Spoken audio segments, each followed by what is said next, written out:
Okay, Nolis, the first workout we're going to have to do, or WOD, workout of the day, right, is pretty basic to CrossFit, right? I got to go over a couple of motions, movements you're familiar with, probably. I know you're familiar with them. 5 push-ups, 10 sit-ups, and 15 air squats. And again, it's going to be every minute on the minute, right? And we're going to start off with 15 minutes, right? Eventually we'll move into 30 minutes, which is the standard for CrossFit. Normally we substitute push-ups for pull-ups, right? And sit-ups with push-ups. So it would be 5 pull-ups, 10 push-ups, 15 air squats every minute on the minute for 30 minutes. And that one's called, it's called Cindy. No, it's not Cindy. Helen, Nancy, Cindy. Anyways, Cindy is 5 pull-ups, 10 push-ups, 15 air squats, as many rounds as possible in 30 minutes, or sorry, 20 minutes, right? And that's, some people are getting, 36 rounds, which is a pretty cool testament to aerobic capacity that's built through working your glycolytic and phosphocreatine energy system. Now I know 5 push-ups, 10 sit-ups, 15 air squats doesn't seem like a lot, right? You may be going like, well, Sean, I'm probably more advanced than that than you're thinking I am. But trust me, it builds up, and it will get to you. But it's going to build that cardiovascular and the musculature that we're looking for, the cardiovascular system and the musculature that we're actually looking for. So I'm going to go over the standard movement for a push-up. Standard movement for a push-up, if you're doing standard push-ups, and I encourage you to try to do standard push-ups, standard push-up is just going to be chest and hips rise and descend at the same rate. So there's 1 all the way up, all the way down. 2, right? Or you can do a modified push-up, cross your feet in the back, put your knees down, and again, chest and hips rise and descend at the same rate. So 1, 2, 3, 4, and 5, right? Next thing is a sit-up, which is easy. Only standard motion I'm asking you to do, touch your shoulder blades in the back. So it would be 1, 2, right? If you have what's called an ab mat, it makes it easier. You can actually engage more of your rectus abdominis. But if you don't, you can always roll the towel if your lower back starts to hurt. I'd recommend doing that because then again, it does engage the rectus abdominis. Makes it easier for you to do sit-ups. And then you had a question about squats. And I know some people say, well, any doctor you go to is going to say don't squat, right? Don't squat, it's bad for your knees. Any physical therapist you go to will say squatting is fantastic for your knees, right? It's fantastic for your joints. It's a functional movement, something we have to do throughout our life. And the better you can get at it, the easier anything's going to become.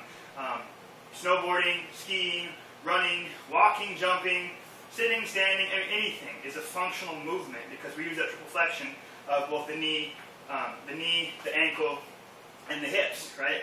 So standard motion for a standard air squat, you want your feet a little bit wider than shoulder width apart, your feet pointed slightly out, right? You're going to descend, keeping a neutral spine, right? A lot of people, when they get tired or squat, they fall forward like this, and a lot of that's attributed to tight hip flexors, right?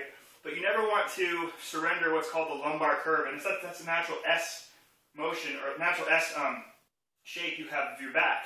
That's how our lumbar is designed to support weight, and we want to strengthen that, right? So we want to have proper form when we're doing an air squat.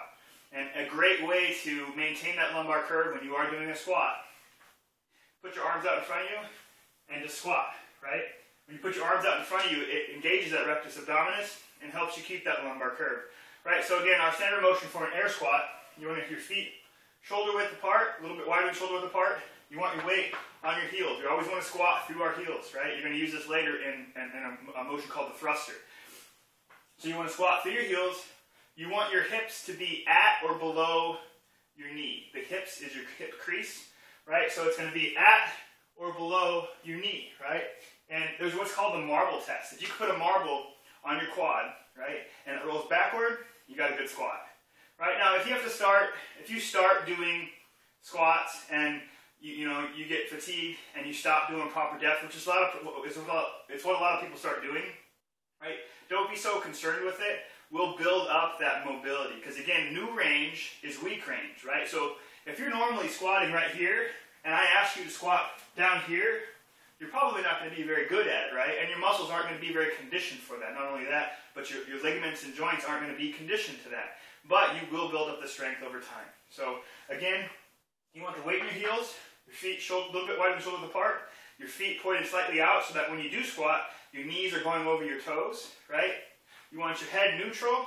You want that lumbar curve, right?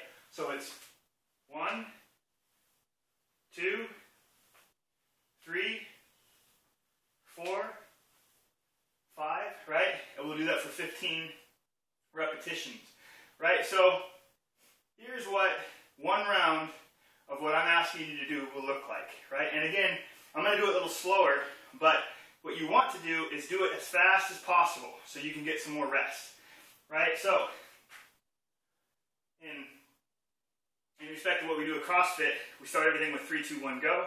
So it'll be 3, 2, 1, go, right?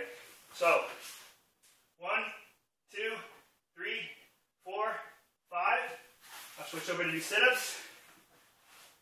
1, 2, 3, 4, 5, 6, 7, 8, 9, 10. Now I jump up for my air squats.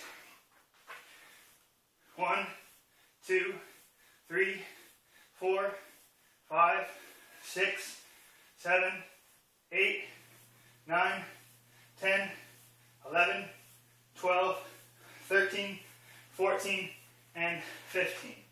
Now look at the clock. Took about 45 seconds, 40 seconds. Means I have 10 seconds of rest. And I would start my other round. So that's why you want to do them as fast as possible.